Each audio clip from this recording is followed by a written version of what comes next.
Wonder, my life wonders, and human beings out there. This is Ella and welcome to my Skin Wanderer and More channel. And today, we will wonder how I am cutting my hair. Yes, how I cut my hair the way I wanted. Ganon. So, ayun na nga, ikakat natin siya. Yes. Etong hairstyle na to, matagal ko na talaga itong ginagawa sa hairs ko. And yes, hindi ko alam kung kaya ko pa siya. Kung paano ko ginagawa before. Pero I will try. Kasi ang tagal ko na rin hindi nagkakat ng hair. Pero yung ginagawa ko kasi, yung part lang ng nasa front. Yan. Eto lang part na to. Ito lang, yung nakikita. So, I don't know kung ang tawag dun ay parang, what do you call that? Yung V-cut dito. So, parang siyang, yes, parang naka-layer, ganon. Pero, V-cut yung front, ganon. So, ang ginagawa ko si Sean before, ikakat ko na siya sa bahay, yes. Ikakat ko na yung front niya kung paano ko gusto. And then, pupunta na lang ako sa hairstylist na lagi kong pinupuntahan. Yes. Hi! Shout out to you, Kuya Winston, Yes, he is in Olongapo City. Napakagaling niya, nagre-reband din siya. Yes, nagpapariband kami sa kanya ng mga ate ko. Magaling siyang humawak ng hairs. Nakas naman, diba? So, hi to you, Kuya Winston. Iyan, shout out to you. So, ayun na nga, kinakat ko na yung front, ganon. Tapos, pupunta ako sa kanya para ipaayos yung likod. Kung paano ko gusto ipakat yung likod kasi hindi ko siya kaya. So, ayun na nga.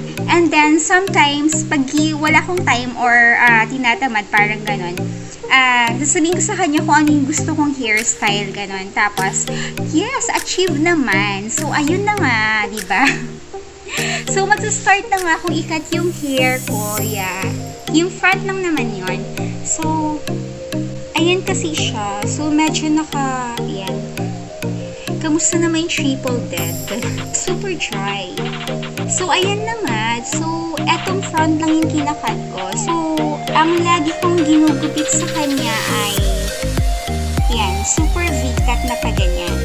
So, yun yung ita-try ko ulit achieve today. So, ang pinaka-short na length nun, actually, pag dito sa front, yung below my chin, ganun.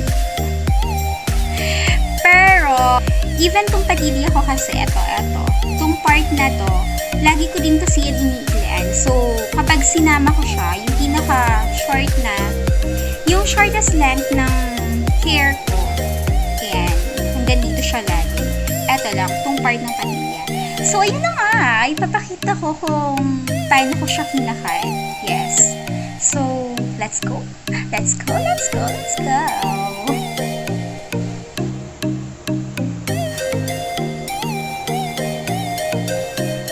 So, ayan.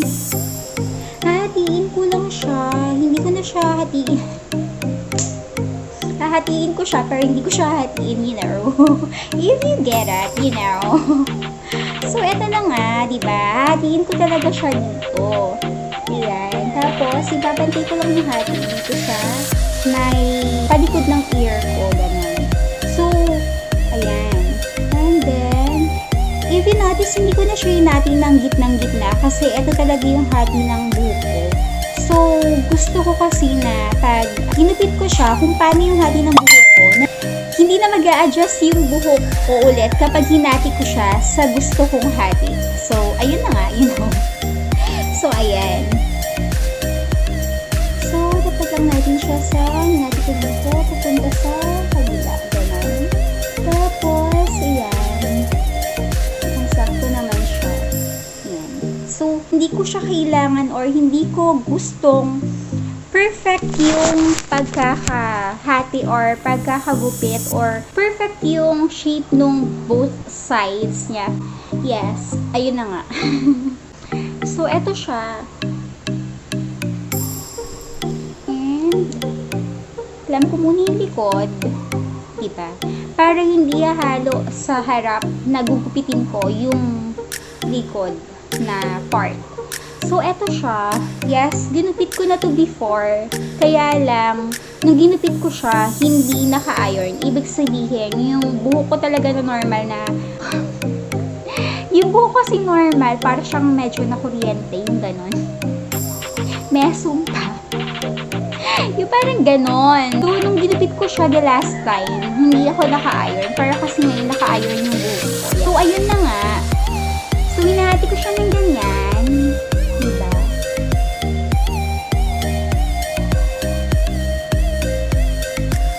Yes, yung bangs ko, binawasan ko na siya ulit. Hindi ko lang naipakita gano'n. Pero ayan, bawas na yung bangs ko na yan. So, eto na nga. So, pinapakasukulay ko siya para alam ko kung ano yung part ng buhok ko na napupunta talaga sa harap. So, ayun yung gusto kong pinaka-maiksi. Para, syempre, laging makikita yung style niya. So, ayan. Pakasukuliin lang siya ng bonggang-bongga kung paano siya kumakalat. Tapos, I always make sure na yung part na to, etong part na to, nakakalat din siya sa harap kung paano dapat. Kasi part siya nung dapat magupit mo na kasing iksi nung pinaka nasa top ng hair mo. So, para kapag yung pinaka top ng hair mo medyo pinush mo siya palikod, meron pa rin style. Kung gusto mo, makikita at makikita pa rin siya. Kasi pag sobrang nipis nung pinaka maiksi na part, tapos minug mo na siya sa likod, parang nawawala na yung style. Kapag yung sumunod na layer ng hair mo, or yung nasa ilalim nung pinaka top ng buhok mo, mahaba, wala ng style. So, ayun, ganun. So, ganun yun para sa akin. So, eto na nga. So, ayan, kalat ko na rin yung pinaka nasa ilalim. Kasi yung use this. Ito lang kasi yung pinakamataling na scissor na meron ako dito. So, ito na nga, diba? Ikakat ko na siya ulit. Ikakat ko na siya ulit after ng siguro 1 year na yung 1 year na siguro yung last time na nagkupit ako ng buhok. So, ayan siya. Punta ako sa mahabang part ng buhok ko.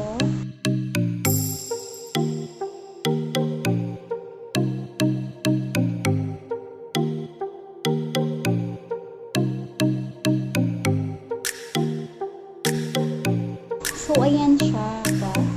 So, kunin ko ulit yung nasa ilalim na part. Kung nakikita nyo, hindi pa siya nagupit, diba? So, ibig sabihin, napunta siya, umilalim siya ulit. So, kailangan ko siyang suklayin from, yan, sa ilalim. Tapos, hila ko ulit siya. Para, hilahin ko ulit siya para makita ko siya.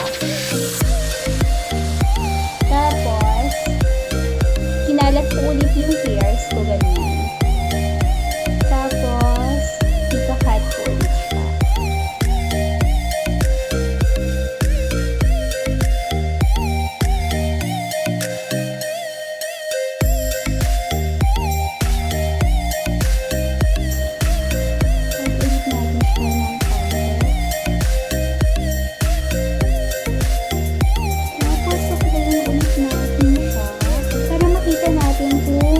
Nagupit talaga natin siya ng maayos.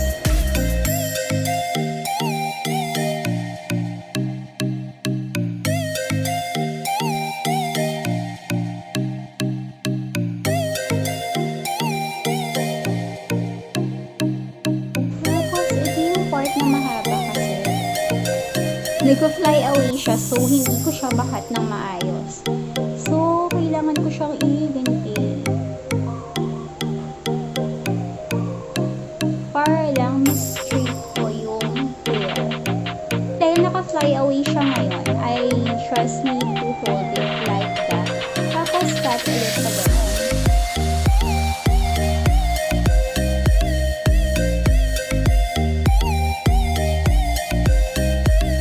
Tapos suklin ko ulit siya ganyan. Para makalat yun.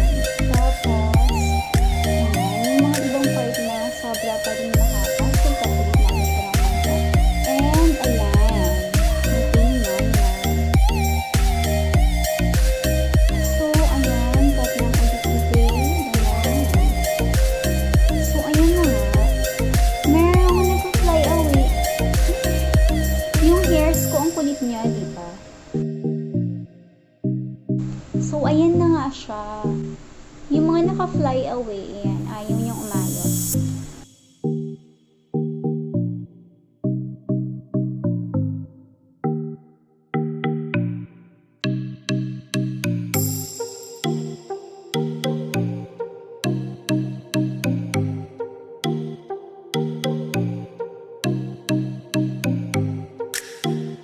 Yun na nga yung shape niya. Oh, sure. Sige, pakakakat pa natin dito sa part na dito. Kasi nga, gusto ko siya naka super big.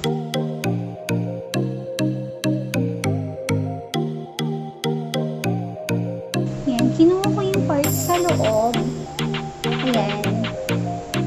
Part nung sa may patilya ko. Kasi nga, isa yan sa nagpapashape ng bongga. Kapag minove mo yung hair mo pa-likod. So, etong part na to, yung may iwan. Part siya ng may iwan. So, ayan, makikita mo, hindi pa siya ganun kapantay. So, ikakat ko pa siya ulit.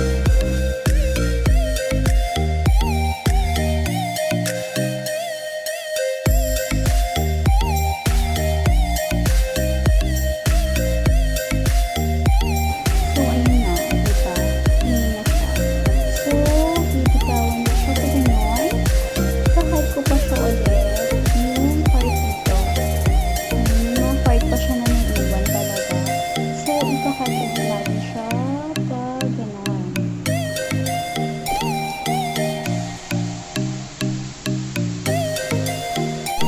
So, ayan na nga siya pag malapit. Tapos, cut natin ito parang pa.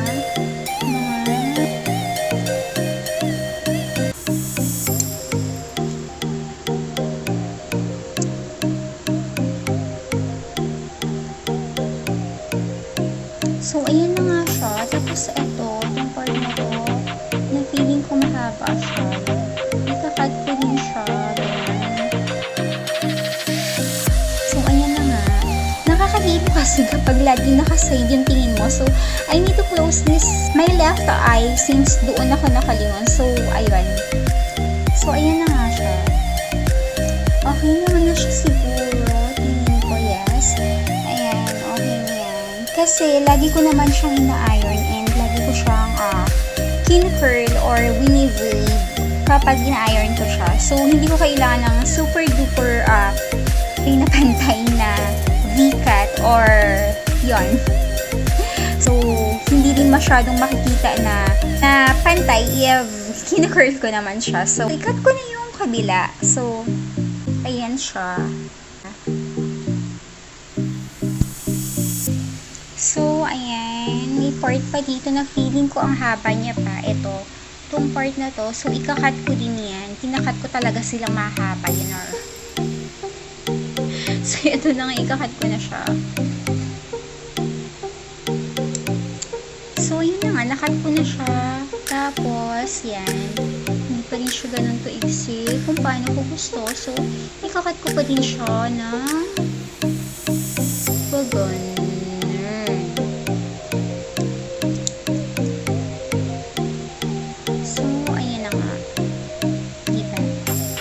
So, kabila naman.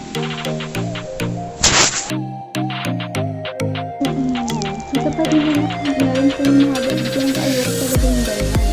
You know, so ikakat ko pa din siya kasi feeling ko hindi okay yung nakagupit pag gano'n. So, ayan. So, yung kabila naman yung ikakat ko. Mas manipis yung hair ko dito kasi hindi nga siya nakahati sa gitna. So, mas makapal yung nasa left side and the right side. So, ito, mas madali siyang bukitin. So, ayan na. Nakalat ko lang ulit yung hair ko. Tapos, isipin ito para hindi ako makonfuse. So, ayan. Isipin ko siya. Inangat ko siya. Yes, at babakat siya mamaya. Ganyan. So, ayan na nga.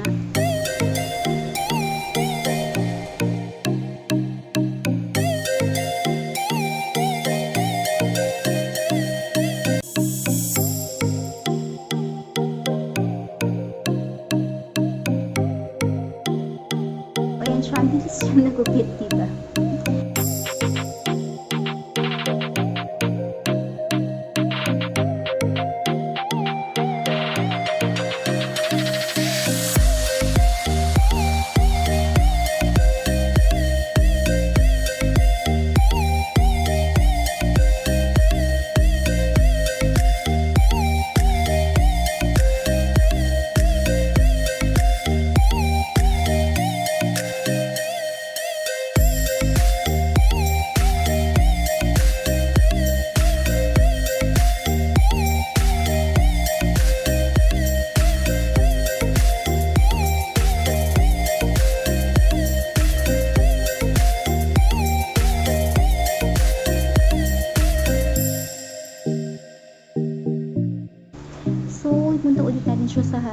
ganon. Tapos tanggalin natin yung kabilang part. Dito sa kabilang part na to, I think, hindi ko pa nakuha ng, ayun, hindi ko talaga siya nakuha ng bonggang-bongga. Kasi nga, ayan, may mga mahaba pa siya na part. So, ikakat ko pa rin yun. Ganyan.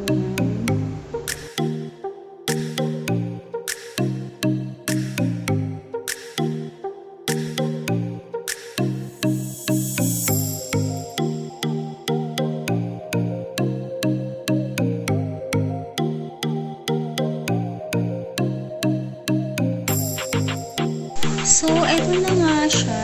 Diba? Pag hinatak yung ilalim niya, from here, ganyan. Hinatak ko siya pa gano'n. Ayun yung ilalim niya. Pag yung kabila, pag hinatak ko, ganyan. So, I think,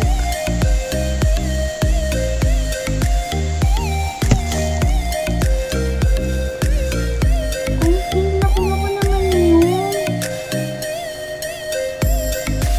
Okay naman na siya. Pag hinatak ko yung mga ilalim niya, ganyan. Tapos may nakita pa akong mahaba. I-cut natin siya ng pa-slant off. Yan, pa-slant off, ganyan. Yung mga nasa loob-loob.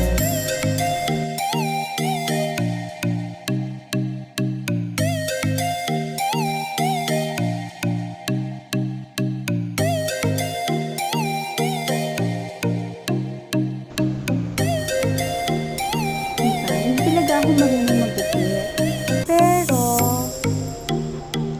since buo ko naman siya and ina-iron ko naman siya, wala akong problema kapag nagkamali ako ng gupit ko sa kanya. So, ayun siya. So, ayun na nga, inuulit ko lang sa mga gustong mag-cut ng hair nila. Hindi po talaga ako marunong or magaling mag-cut ng hair just like a pro, you know. But yes, matagal na ako nagka-cut ng hair ko na ganyan yung style and wala naman ako nagiging problema because I am using flat iron to style my hair. So, ayun na nga. So, kahit magkamali ako ng paggupit, walang problema kasi nga nag-iron ako ng buhok. So, ayun na nga, you know. So, ayun na nga. Nakuha ko na yung gusto kong gupit. So,